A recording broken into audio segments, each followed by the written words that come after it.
Hi everybody, my name is Sandy. What I'm going to talk to you about today is just your basic steps and what you need to start your own online fashion business. This video is just going to do a quick run through. I'm not going to go into much detail on each topic. However, I do have separate videos of every topic that I have discussed in this video. So basically, if you need me to if you have questions or need me to go more detail, check out the videos that I have first and then ask the questions in those sections because it's easier for me to get back to you that way. The very first step you want to take when you want to start your own online fashion business is you need to pick a name. And a name, I mean your business name. A name that no one else has because you're going to register it to a domain. So you want to brainstorm something and you want to definitely use the search engines to look for this name. You want to register it to a domain. However, before you go ahead and do that, I would recommend looking into getting like a small business package. What I mean by that is, for example, I use googleapps.com. What I do with them is I register my domain through them, which is registered through GoDaddy. They use GoDaddy as a third party. They only charge me $10 a year, which is a really good deal. And then I also have email hosting with Google Apps. I'm really familiar with Gmail and how it works. So if you're familiar with Gmail, it's a really great tool. But if you're not, Gmail is really easy. I really love it. So, yeah, I have a few emails. And what I recommend doing is having at least two emails. One for customer service. So whenever somebody has a problem with anything, they can email that. And then another one for yourself. So you want to make sure it's professional. For your customer service line, you could do, I did hello@archivist.com. And, or you could do customer service at, yourstore.com. And then for your personal one, you want to put like your name. So for example, my name is Sandy. So mine is sandy@archivist.com. Those are the examples of emails that you can have. So after you have registered your domain, the next thing you want to do is get legal. What I mean by getting legal is basically getting your tax numbers.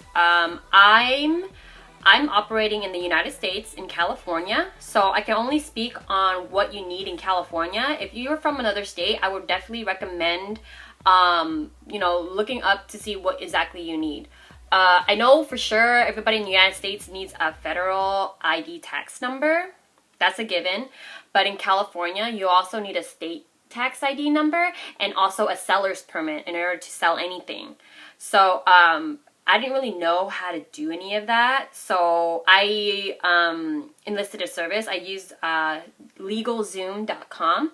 I provided that link below for you, and they took care of everything for me. So first, I had to decide what business entity I wanted to be. I'm not going to go into detail too much about it, but I did just decide to be an LLC, which is a limited liability company. There are like tons of different business entities. I would recommend Googling them and then make a decision on what you want to be. I'm a single member LLC. It's almost like a sole prop. But that's what I decided to do. Once I went ahead and filled out the application for that, I also did the application for my federal tax ID number. And then I also decided to sign up for to get my state tax ID number.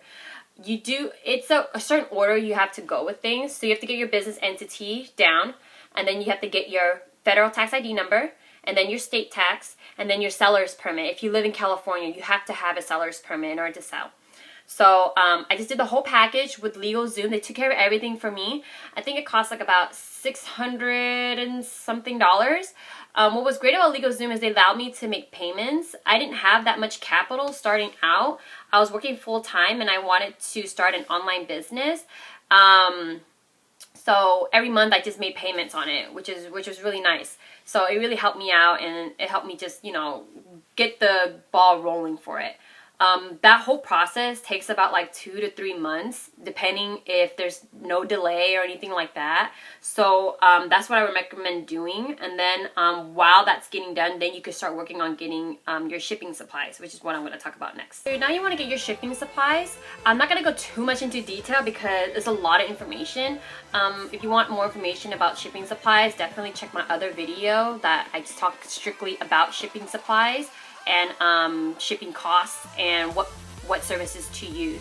This is a really important topic because not a lot of people know what shipping service to use, and I can really help you out by giving you information on a really good service. But basically, you do need a label printer. If you don't have one, you can definitely use the printer that you have. However, I want to warn you that it does use a lot of ink, and ink is not cheap. So when you're thinking about getting a label printer, you want to get a thermal printer because it doesn't use any ink. However, it does use labels. But what's great about labels is you could buy generic labels or whatever to print your postage. What I use is I use a Dymo 4XL thermal printer.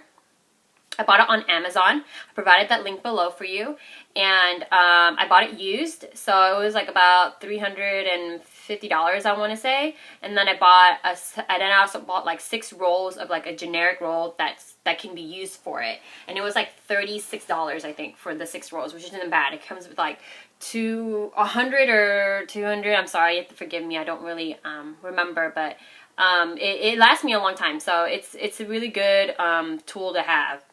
You also want to get poly mailing bags. Why? Because poly mailing bags are water resistant and they're tamper proof. So if someone were to try to open up a package, you can tell.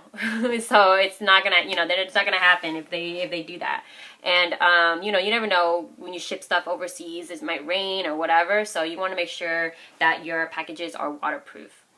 Also, I would recommend going to what I use to ship my packages is USPS, and they give you free shipping packages if you ship using priority mail.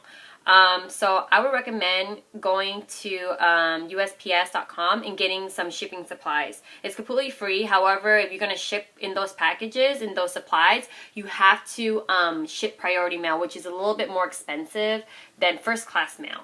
But I will go more into detail in another video. So now, after you have gotten your shipping supplies ready, the next thing you want to do is look for a e-commerce, I never know if I'm saying that right, e-commerce platform.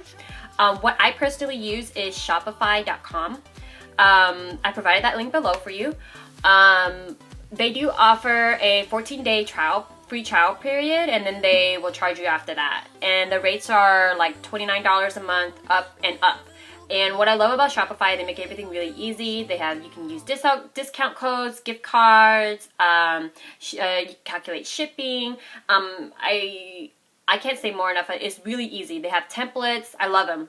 There are other e-commerce platforms that you can use that are completely free, but they do restrict you on how many items you can have in your store. Sure, you can start off by using that. I'm not going to recommend what they are because I don't use them personally, but you can start out using that and then switch over. However, I would tell you that it's going to be a lot of work doing that because all the pictures you uploaded, and it's going to be hours in front of the computer. So how I thought of it is I might as well just start with a really big e-commerce platform that I can grow with and stick to. So that's what I would recommend using. And you have to make sure you have your domain in order for you to get started on this one. And if you go on Shopify and you sign up for an account and everything, but you're not really ready to open the store and your 14-day trial period is up, you can put your store on hiatus. And it only costs like $10 a month to do that. So that's not too bad. You could set it up where you can have all your photos and everything ready if you have stuff that you want to sell, and you could just leave it on hiatus until you get more stuff in, or until whenever you're ready, you could do that. That's what I did. So that's what I would recommend using. After you've gotten your tax ID numbers, you want to go and open up a business account. Basically because you want to keep your business and your personal stuff separate. Whatever money you're going to invest into your business account, go ahead and throw it in there, and then use that account to purchase all the stuff that you need. It's easier to keep track, So that's why I recommend it for tax purposes, for everything. You know, you want to make sure it's just separate. Well, I use Wells Fargo personally. I am able to get a free business account. So if you have a Wells Fargo near you, I would recommend talking to the business specialist there and seeing if you can get a free account with them. If not, you can check your local bank and talk to the business specialist. I'm sure they can work something out for you. So next I'm going to talk about wholesale, obtaining wholesale accounts. This is a really big topic, so I'm going to talk more about it in another video, but just the basic. I get my wholesale from LA, and I use www.lashowroom.com, and what they require is before you can even purchase anything, you have to show 2 invoices to show that you're conducting business, and you have to show proof of your business ID, your federal tax ID number, and your seller's permit if you live in California, if you're conducting business in California. What was tough was that because I just started out, I was like, how am I going to get like a wholesale invoice? I didn't buy anything yet. There are other websites that offer that you can purchase wholesale as long as you have your business documents in order. I would recommend using one really good site that offers really great clothing, really high quality clothing is called arcandco.com. My only thing with them is that they're really expensive. Some of their items can cost up to like $30-something, and this is supposed to be wholesale. So you imagine if you were to buy something for just for $36, you would have to mark it up to be like $69 or $70 or something like that. So, but that is an option. They have really great stuff there. Another option is to check out Audrey3plus1.com. I provided that link below, and theirs is a little bit cheaper. The price points are about like $13 to $19, $20, and then you can mark it up to like $39 or $40 or whatever. And every wholesale company sells their clothing in packs. So I bought a dress from Audrey3plus1, and I bought 1 pack, and it came in there's 6 dresses, and they're all in there's 6 dresses, and they're different sizes. So I got 3 size small, 2 medium, and 1 large. So that's usually basically how it is. Sometimes you get 2, 2, 2, but that's the normal standard. But once I received my stuff, I went ahead and scanned the invoice, and I sent it over to the LA showroom, and I was able to get an account with them. So that was really cool. And what's so great about LA showroom is that they have like a whole bunch of stores in one place. So you could do literally all your shopping, like buy anything you could think of is on there, and you make it so easy for you to look to see what you want. And then what's so great about them also is that once you buy it, if the store has like a really great photo or something of the item, you can actually download that picture and use it in your store. So I personally don't have models because I can't afford it right now. I don't make that much money to hire them. I just basically just take the pictures and I just post it, and it works just great. So that's what I recommend using for now. And then and then when you're ready to expand, there are other options that you can go for as well. So what I also want to talk about is attending a trade show. Now with trade shows is sometimes you don't really know about brands and you want to learn more about them or explore or see new companies out there. The biggest trade show that you could probably attend is in Las Vegas. It's twice a year. There's one in February and one in August. It's called the Magic Trade Show. It's run by Women's Wear Daily, and I highly recommend going to that if you're able to. You do have to show proof of your business, so your business license, your federal tax ID number, and then I believe you have to show them an invoice of your purchases and also a business card. So, but I do recommend going to that. It's a really big show. It's like usually Monday through Thursday is a weekday, and it's like has everything you can imagine. If you can't go, they do have a list of vendors that attend to it. If you go to Magic online or Magic, if you Google Magic or WWD Magic, you can see their list of vendors, and it's a really long list. But if you go through it and see if they have websites, you could find new wholesale accounts by just doing that. It is a really lengthy process, but if you don't have the money to go to magic, then that will be an option for a way, or I would recommend doing that, just because it will cut costs, and you know, it will help you, or you can help yourself get better stuff or new stuff for your store. So that was my quick run through. There's so much to talk about, so I went ahead and like I said before, I went ahead and have other videos of every topic that I've discussed, and just more into detail. I started my own online clothing store in 2012, and I didn't officially open until like 2014, only because I was scared. But after I went over that hump, I was able to do it.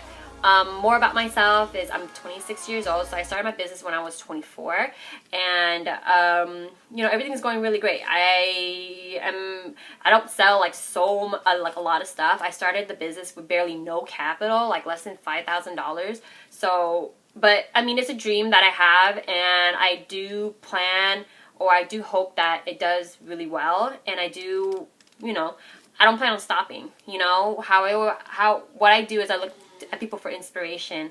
For example, Sophia Amoroso is my biggest role model. She started Nasty Gal when she was 22, and now it's a multi-million-dollar business, and she's, you know, I think she's pushing 30 now, but she started with nothing. So, you know, basically I look to these people as my big role models, and I'm hoping, you know, I hope I get out there too. And I guess when, you know, you're watching this, and I'm hoping you get there too. You know, that's why I'm sharing my knowledge with you. So definitely check out my other videos and leave a comment. I'm sorry if I didn't really get into detail as much, but again, just, you know, ask questions, and hopefully I'll get back to you as soon as I can. If I can't, I do apologize. But yeah, thanks for watching.